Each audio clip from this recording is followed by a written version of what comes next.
here's my initial thought. Oh, wow. That is what I thought preaching was. Wow. Right. Wow. All right. That is what I thought preaching should be. Oh, even better. It's not what it was, right? That's not what's happening. Yeah, I wasn't in a my lost church. person wandering into Driscoll's church to hear it being all about Jesus. I was like, well, my pastor, what's he doing? He's not making all those good jokes. He's not funny enough. Sorry, you're not funny enough to be a pastor. So for 8 minutes, I mean, right, the content of that was, right, here's the true statement, right? The content of that was, what? Feelings over truth. When feelings overtake truth, it's bad, basically.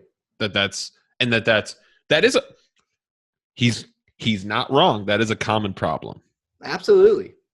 And this is actually, so this is what I want to give some praise. I do have the tendency, I think, to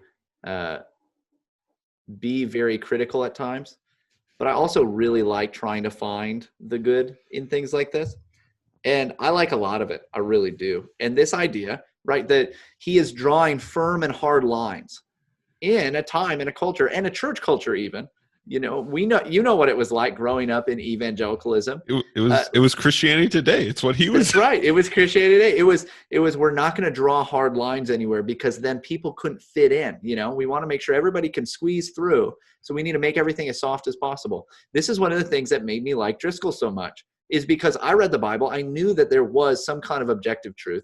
Also, I on a personality level, I wanted there to be firm, clear lines. And then someone came along and was doing that. But was also, appealing to the side of me that wanted to hear the jokes and laugh a little bit. But he was drawing firm, hard lines. And also, I think you see in that the reason that Driscoll was so appealing to young men like us is because he did not leave masculinity out of the pulpit. He had a strong, sure, it breaks into like a false bravado and like a phony kind of thing. The whole, a man can't even look at my daughter kind of stuff. Right. Like that is the kind of machismo, not necessarily like solid biblical masculinity, but there also was a strong masculine side to it of here's the truth, deal with it. And that was something that was anathema and still is in much of evangelicalism, especially the evangelicalism that we grew up in, that was heavily feminized. Yeah. And so to see that was like, wow, this is amazing. You're so right. And it's almost like that's what a lot of people think went wrong with the Driscoll story.